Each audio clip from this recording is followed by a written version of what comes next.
Hello everyone, I am Mamata ma'am from HSS Pioneer. आज हम fifth standard का EVS 1 chapter number 5 family values ये study करने वाले हैं। Okay, what is a family?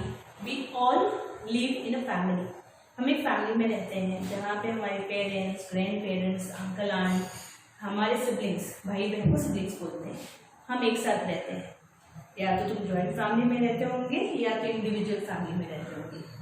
Okay, तो जब हम एक फैमिली में रहते हैं तो एक फैमिली में डिसीजन मेकिंग होता है। Okay, there happens decision making. अब डिसीजन मेकिंग क्या है? कोई भी चीज करने का रहता है तो फैमिली के लोग जो हैं वो लोग साथ में मिलके डिसीजन लेते हैं। ओके, कि ये होना चाहिए कि नहीं, कैसे करना है। एग्जाम्पल ले लेते हैं। समझो तुम्हारा बर्थडे आना है। ओके, तुम्हारा बर्थडे आने वाला है और तुम्हारा बर्थडे जो है उसको सेलिब्रेट करने की बात हो रही है। ओके, तो वहाँ पे कैसा है, मम्मी डैडी, तुम्हारे बड़े भाई बहन होंगे, छोटे भाई बहन होंगे, वो साथ में मिलकर कैसे डिस्कस कर रहे हैं कि कैसे सेलिब्रेट करना है। तो मम्मी कुछ बोलेगी, इतने लोग को बुलाएंगे, डैड कुछ बोलेंगे, तुम कुछ बोलोगे। ओके, तो यहाँ पे सब लोग क्या करते हैं, अपना अपना ओपिनियन पुटअप करते हैं। क्या बोलते हैं? ओपिनियन। जो राय रहता है, सबको क्या लगता है क्या करना चाहिए। ओके, ओपिनियन पुटअप करते हैं, अपना थॉट्स बोलते हैं, उनके मन में क्या है, और इस तरह से क्या किया जाता है, डिसीजन लिया जाता है। तो फैमिली मैटर्स में डिसीजन मेकिंग में सब लोग का ओपिनियन और थॉट्स को ध्यान में रख के डिसीजन लिया जाता है। आई एम नॉट सेइंग कि हर चीज के लिए तुम्हारा ओपिनियन और थॉट्स लिया जाएगा। फिलहाल कैसा है, जहाँ पे तुम मैटर करते हो, जहाँ पे तुम जरूरी हो, वहाँ पे तुम्हारा डिसीजन और ओपिनियन लिया जाएगा। बट जनरली जब फैमिलीज में जो भी बड़े लोग रहते हैं, उसमें डिसीजन मेकिंग में सबके ओपिनियंस और थॉट्स लिए जाते हैं और कोई भी चीज को लेके डिसीजन लिया जाता है। ओके, कोई भी चीज को लेके डिसीजन लिया जाता है। इस तरह से डिसीजन मेकिंग में सबका कैसा रहता है, सब लोग पार्टिसिपेट करते हैं। ना सिर्फ फैमिली में, इवन पब्लिक में, बाहर भी हम डिसीजन मेकिंग में कैसा है, सब लोग का पार्टिसिपेशन रहता है।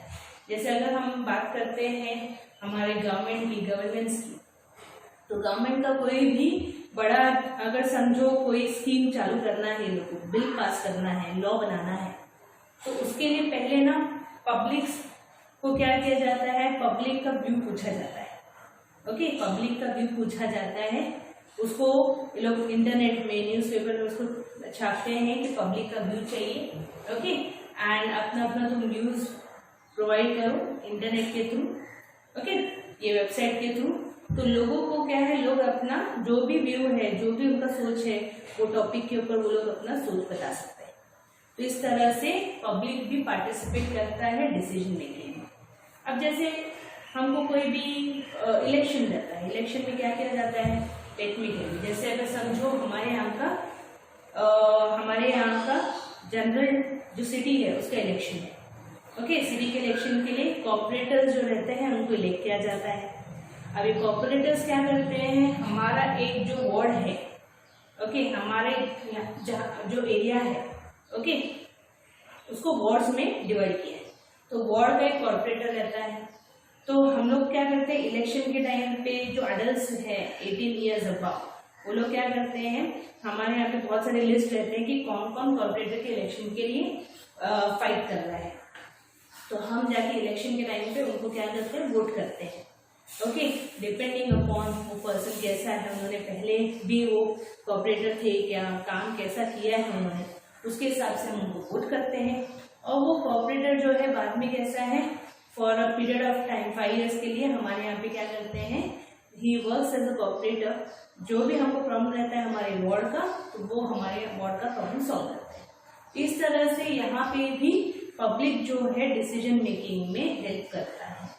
ओके, तो इसी तरह से कॉर्पोरेटर है, फिर हमारे यहाँ पे MLAs है, MPs है, ये सब के चूज करने में पीपल का पार्टिसिपेशन बहुत इम्पोर्टेंट है। हमारा डिसीजन मेकिंग बहुत इम्पोर्टेंट है। अगर कहीं पे किसी का वर्क हमको नहीं अच्छा बराबर लगता है, तो वहाँ पे भी हम लोग क्या कर सकते हैं, अपने ओपिनियन जो है वो पुट फॉर्थ कर सकते हैं कि we are not happy with this with XYZ जो कॉर्पोरेटर है उनके वर्क से हम लोग खुश नहीं है. Okay, so that is about role in decision making. Okay, we live together in a family. Every persons likes and dislikes are different. हर पर्सन का लाइक डिसलाइक अलग है. जब हम डिसीजन मेकिंग के लिए बैठते हैं लोग, तो ऐसा हो सकता है कि एक ये बोल रहा है, दूसरा कुछ बोल रहा है. सबके ओपिनियन अलग हो सकते हैं, या तो सबके ओपिनियन एक साथ मैच कर सकते हैं. Thoughts and opinions can also differ. We ourselves are different from others. Even so, our thoughts and opinions can match those of others on various topics. We have love and affection for each other. We take care of each other and are concerned about other people's well-being. हम दूसरों का ध्यान रखते हैं. तो कभी कभी ऐसा है कि सामने वाला जो बोलता है हम उसमें हाँ बोल देते हैं, हाँ चलेगा, ये चलेगा. Okay, we talk to each other before making decisions about anything in the house. Okay, we consult each other and make decision that everyone agrees with it. सब लोग अग्री होना चाहिए. उस तरह से हम लोग दूसरे से बात करके उनको मना के हम लोग अग्री करवाते हैं. In this way, we are a part of decision making in the family. Okay, जब decision making में सबका रोल होता है तो क्या होता है? Every person gets opportunity to say what they think. सबको एक अपॉर्चुनिटी मिलता है क्या वो लोग सोचते हैं वो बोलने के लिए. By asking everyone's opinion, the subject is thoroughly discussed. सबका ओपिनियन लेने से हमको मालूम पड़ता है कि नहीं इसमें क्या क्या हो सकता है. And we feel like important part. और जब हमसे डिसीजन को लेके कोई चीज़ डिसीजन लेने से पहले पूछा जाता है तो हमको लगता है हम लोग भी बहुत इम्पोर्टेंट है. Okay, next is honesty. Honesty जो है ये बहुत ही ज़रूरी वैल्यू है. हमको हर जगह ऑनेस्ट रहना चाहिए. ओके, चाहे वो हम घर की बात करें, कभी अगर तुमसे कुछ गलती हो जाता है, ऑनेस्टली क्या करना है, अपने पेरेंट्स को बताना है. ओके, क्योंकि हम अगर वो छुपाते हैं तो क्या होता है, व्हाट हैपेंस, अगर समझो कुछ गड़बड़ हो गई. ओके, एक एग्जाम्पल ले लेते हैं. समझो तुमको क्या है, एग्जाम में मार्क्स कम आ गया, तो तुम्हारा काम क्या है, ऑनेस्टली तुमको क्या बताना है, घर पे जाके बता देना है कि मेरे को ये मार्क्स कम आया है, tell the reasons. Okay, obviously अगर बहुत कम आया है तो घर वाले कंसर्न है तुमसे. ओके, तुमको कैसा है, तुम्हारी स्टडीज को लेके उनको बहुत टेंशन रहता है, थोड़ा तुमको कुछ बोलेंगे. बट इसका ये मतलब नहीं कि घर पे पेरेंट्स कुछ बोलेंगे ये सोच के हमको बताना ही नहीं. वो ऑनेस्टी नहीं है.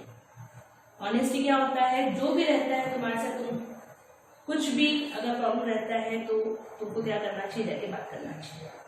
क्योंकि अगर हम कहीं पे डिसऑनेस्ट होते हैं, झूठ बोलेंगे, देखो जब कोई चीज़ छुपाएंगे ना तो हमारा कॉन्फिडेंस कम होता है और हमको बात करने में कैसा है, हिचकिचाहट होता है, डर लगता है, और वो बात छुपाने के लिए हम और 10 झूठ बोलते हैं. इससे अच्छा ऑनेस्टली एक बार बोल दो, ऑनेस्टली बता देना है. ओके, कभी भी झूठ नहीं बोलना है या डिसऑनेस्ट नहीं रहना. यही चीज़ हर जगह पे एप्लीकेबल है. हम काम करने जाते हैं वहाँ पे भी, पब्लिक लाइफ में भी. ओके, जैसे अगर समझो if I am travelling by train, तो ट्रेन में ट्रैवल करते हैं तो टिकट हर रोज चेक नहीं होता है. हर रोज टिकट चेक नहीं होता है. कभी कभी टीसी अचानक से आके तुमको बोलेगा टिकट दिखाओ. ओके, इन दैट केस तुमको क्या करना है, हमको टिकट जाके परचेस करना है and then we should travel. अगर मैं ये सोचती है कि मेरा टिकट तो चेक ही नहीं हो रहा है, मैं क्यों, ऐसे ही सब लोग सोचेंगे तो टिकट नहीं लेंगे तो क्या हो जाएगा, ट्रेन जो है नुकसान में जाएगा. ट्रेन नुकसान में जाएगा तो ट्रेन चलेगा ही नहीं, बंद हो जाएगा. किसका नुकसान है, हमारा ही नुकसान है ना. तो कहीं पे भी हमारा ऑनेस्टी हमको कम नहीं करना है. ये ना सोचना है कि अरे मुझे कौन देख रहा है, कौन पूछ रहा है, वो नहीं.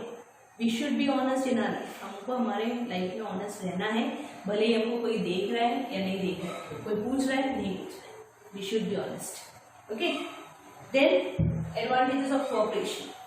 हर जगह we need to cooperate to each other, एक दूसरे का साथ देना है. Okay, cooperation whenever we are talking about family में तो कोऑपरेशन जरूरी है. एक साथ फैमिली चल सकता है. ओके, फैमिली एक साथ ही चल सकता है. कभी ऐसा है कि अगर तुम्हारे पेरेंट्स तुमको कुछ बोलते हैं और तुमको ऐसा तुम बोलोगे मैं तो अभी कभी ये लोग का साथ नहीं देना. ओके, ये लोग कुछ भी बोलेंगे तो मैं उल्टा ही करूँगा. वो सही नहीं है, वो सही नहीं है. और जैसे तुमको मालूम है, अगर समझो हम एक गेम खेल रहे हैं, let's take cricket. Okay, cricket खेल रहे हैं और हमारा फील्डिंग का काम। ओके, अब दो प्लेयर्स में झगड़ा हो गया और बॉल दोनों के पास आ रहा है। ये सोचेगा अरे वो पकड़ेगा, वो सोचेगा ये पकड़ेगा, मैं नहीं सोचना है उसको पकड़ने का। ओके, नहीं तो कैच पकड़ने का है। अब एक्चुअली तुमको मालूम है कि रूल क्या है, जब बॉल आता रहता है कैच पकड़ने के लिए तो जो नजदीक है वो उसको कैच करता है, दूसरा भाग के नहीं आएगा। ओके, बट दूसरा लोग सोचेगा अरे नहीं मैं जाके कैच पकड़ूंगा, मुझे कैसा है, फिर मेरा उसमें नाम आएगा कि मैंने कैच पकड़ा। वो आके इसको धक्का मार के कैच पकड़ने जाएगा, बॉल गिर गया, किसका नुकसान है? सबका नुकसान है। तो कोऑपरेशन बहुत जरूरी है। अगर स्पोर्ट्स में इतना कोऑपरेशन चाहिए तो रियल लाइफ में भी बहुत जगह पे कोऑपरेशन चाहिए। ओके, लाइक अगर तुम क्लास में हो तो क्लासरूम में कैसा है, सब स्टूडेंट्स का कोऑपरेशन चाहिए। मतलब टीचर इज टीचिंग, सब स्टूडेंट्स का कोऑपरेशन चाहिए। तुम कोई चीज में पार्टिसिपेट करते हो, इवेंट्स में, कॉम्पिटिशन में, तुमको बाकी सबके साथ कोऑपरेट करके ही काम करना पड़ेगा। तुम ये नहीं बोलोगे अरे ये लोग ने मुझे रोल नहीं दिया, मैं बराबर से नहीं करूँगा। रोल बराबर नहीं किया तो सबका नुकसान है। ओके, तो cooperation is needed. Everyone needs cooperation in public life too. We too need the help of others.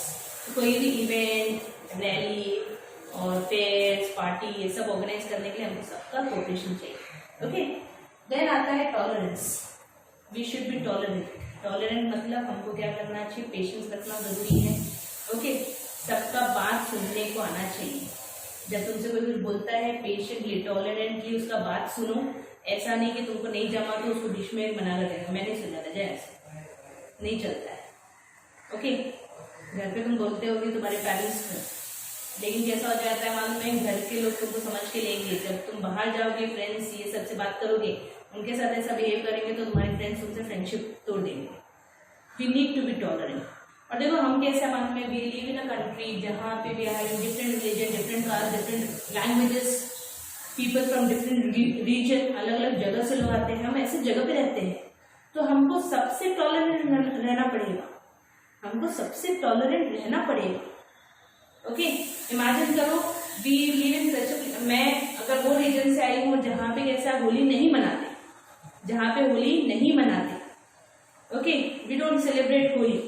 और होली के दिन कैसा है, मैं कुछ सामान लेने के लिए मैं बाहर जा रही हूँ और मेरे फ्रेंड्स जो है, मेरे फ्रेंड्स ओके, वो लोग मुझे पकड़ के कैसे कलर कर रहे हैं और मैं अगर वहाँ पे टॉलरेंट नहीं रही, मैं गुस्सा कर दिया, मैंने तुमने क्या किया, हम लोग होली नहीं खेलते, तुमको मालूम नहीं है क्या। अब actually they are playing for enjoyment.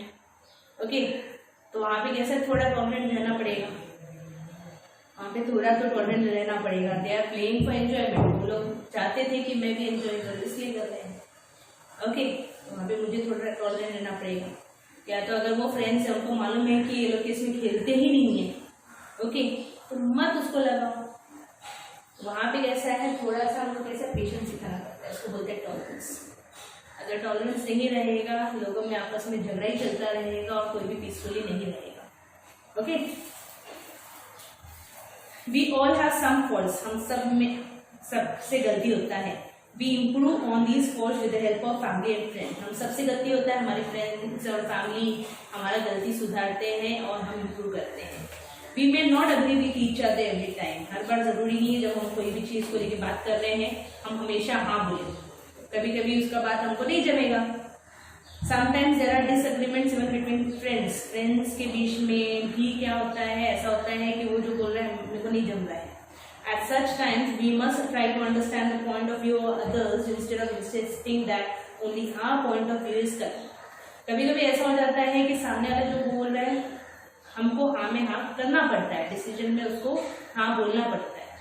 कभी कभी सामने वाले का भी रिस्पेक्ट करो ना, तुम हमेशा जरूरी नहीं है तुम हमेशा सही हो। On such occasion, we must listen to others. In this way, we learn to be tolerant. Respecting opinions which are different from ours is called tolerance.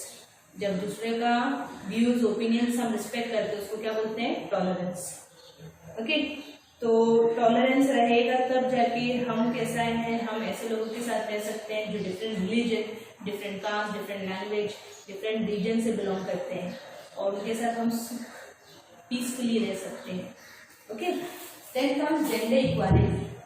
कहीं पे भी अरे ये लड़के लोग ही करते हैं या लड़की लोग ही करते हैं, मैन वुमन ये नहीं करना है। Man and woman both are equal. दोनों इक्वल है, दोनों हर काम कर सकते हैं, दोनों को इक्वल अपॉर्चुनिटी मिलना चाहिए। ओके, जैसे अगर समझो तुमको घर पे तुम्हारी मम्मी ने बोला है बेटा यहाँ पे झाड़ू मार लेना, आज मैं बहुत मेरे से काम नहीं हो पा रहा है, मेरा तबीयत ठीक नहीं लग रहा है, तुम अगर ये बोलोगे मैं नहीं कर रहा, उसको बोलो लड़की लोग का काम नहीं है। कहीं पे भी कोई भी काम के लिए लिखा नहीं है, कोई भी रूल में लिखा नहीं कि लड़की लोग का काम है, ये लड़की लोग का काम है। Okay, every work can be done by both, man can also do it, woman can also do it. वहाँ पे कैसा है, तुम जेंडर इक्वालिटी नहीं दिखाओगे तो वहाँ पे कैसा है, हम लोग क्या है कोई भी चीज़ में डिसीजन मेकिंग ये सब नहीं कर सकते। हर जगह पे तुम जो भी करते हो ये हमेशा ध्यान रखो, boys and girls are same, boys and girls are same. Okay, अगर समझो मैं कंपनी रन कर रही हूँ, मेरे यहाँ पे दोनों मेल्स एंड फीमेल्स, और मैं मेल्स को ज़्यादा पगार दे रही हूँ, फीमेल्स को कम पगार दे रही हूँ, दोनों काम सेम कर रहे हैं, दोनों उतने टाइम के लिए काम कर रहे हैं, लेकिन इसको पगार ज़्यादा इसको पगार कम, वो नहीं चलेगा, गलत है वो चीज़। यहाँ पे इक्वालिटी नहीं दिख रहा है, यहाँ पे इक्वालिटी नहीं दिख रहा है। दोनों अगर सेम काम कर रहे हैं तो सेम उतने टाइम के लिए कर रहे हैं तो दोनों को पगार सेम नहीं मिलना चाहिए ना, इक्वालिटी चाहिए हर जगह पे। ओके, बॉयज एंड गर्ल्स और men and women are equal as human being, considering boys and girls to be equal without discrimination, उसको बोलते हैं gender equality, sorry gender equality. Boys and girls must respect each other, in the company of our friends we consider all of them equal. जब हम दोस्ती करते हैं boys और girls में हम लोग इक्वली दोस्ती करते हैं। Okay, we must maintain this sense of equality as citizens when we grow, हम जब बड़े होते हैं तो भी हमको इक्वालिटी रखना है। By developing this sense of equality everyone gets to learn and make progress, सब लोग सीखेंगे, प्रोग्रेस करेंगे। Food, clothing, shelter, health, education, ये सब में इक्वल होना चाहिए, men as well as women. Okay, for this purpose of equality, each of these needs must be fulfilled properly. Men and women have equal rights to facility. Okay, men and women दोनों को equal rights मिलता है, facilities मिलना चाहिए, and opportunities भी equal मिलना चाहिए। ऐसा नहीं कि men को ज़्यादा women को कम या women को ज़्यादा men को कम। तो ये सारे जो है मॉडल वैल्यूज है जो हमको ध्यान में रखना चाहिए। ओके, डिसीजन मेकिंग में हमारा रोल है, जहाँ पे लगता है तुमको पूछा गया है तुम्हारा ओपिनियन, तो वहाँ पे तुम्हारा ओपिनियन खुद करो। We should be honest everywhere, cooperation is necessary, we should be tolerant and we should show gender equality. Okay, ये फैमिली वैल्यूज है। तो यहाँ पे आज का जो हमारा लेसन है यहाँ पे कंप्लीट होता है। Okay, thank you.